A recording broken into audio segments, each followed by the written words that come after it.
Hi friends, welcome to Mom's Chef. So ఇవాళ video వచ్చేసి bread omelette ఎంతో ఈజీగా అండ్ టేస్టీగా ఎలా తయారు చేసుకోవాలో చూసేద్దాం. మార్నింగ్ బ్రేక్ఫాస్ట్లా, ఈవినింగ్ స్నాక్స్లా ఎంతో బాగుంటుంది. ఓసారి మీరు కూడా ట్రై చేయండి. సో ఈ వీడియో బ్యాచిలర్స్కి కూడా ఉపయోగపడుతుంది. వీడియోలోకి వెళ్ళే ముందుగా కనుక మన ఛానల్ చూసినట్టయితే ప్లీజ్ లైక్ చేయండి, షేర్ చేయండి, అదేవిధంగా మన ఛానల్ సబ్స్క్రైబ్ చేసుకోండి. ఓకే, ప్రాసెస్ చూసేద్దాం. ముందుగా ఓ బౌల్ని తీసుకొని దాంట్లోకి మనకి సరిపడినన్ని గుడ్లని బ్రేక్ చేసుకుందాం.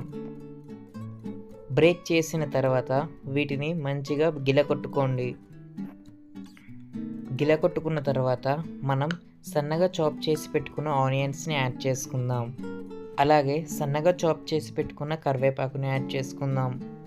సన్నగా చాప్ చేసి పెట్టుకున్న గ్రీన్ చిల్లీని యాడ్ చేసుకుందాం. కాస్త కొత్తిమీరని యాడ్ చేయండి. 1/2 టేబుల్ స్పూన్ అల్లం వెల్లుల్లి పేస్ట్, 1/2 టేబుల్ స్పూన్ పసుపు, 1/2 టేబుల్ స్పూన్ కారం, 1/2 టేబుల్ స్పూన్ ఉప్పు, 1/2 టేబుల్ స్పూన్ ధనియాల పొడి, 1/2 టేబుల్ స్పూన్ గరం మసాలాని యాడ్ చేసుకోండి. ఇవన్నిటిని యాడ్ చేసిన తర్వాత ఈ మిశ్రమాలన్నిటిని మిక్స్ అయ్యేలా మిక్స్ చేసుకోండి. మీకు కావాల్సిన బ్రెడ్ని తీసుకోండి.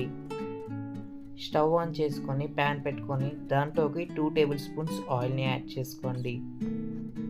ఆయిల్ హీట్ ఎక్కిన తర్వాత మనం ముందుగా కలిపి పెట్టుకున్న మిశ్రమాన్ని ఆమ్లెట్లా వేసుకుందాం. బ్రెడ్ని దానిపై 2-3 సార్లు డిప్ చేసుకోండి. డిప్ చేసుకున్న తర్వాత ఆమ్లెట్ ఉడికిన తర్వాత సెకండ్ సైడ్ టర్న్ చేయండి.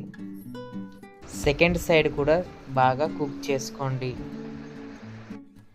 అంతే అండి, ఎంతో సింపుల్గా అండ్ టేస్టీగా బ్రెడ్ ఆమ్లెట్ రెడీ.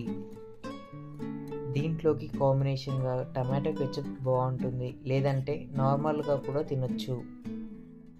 సో అంతే అండి ఇవాళ వీడియో. మరో కొత్త వీడియోతో మళ్ళీ కలుస్తా. అంతవరకు సెలవు, నమస్తే. Okay dude, ఉంటామల్లా.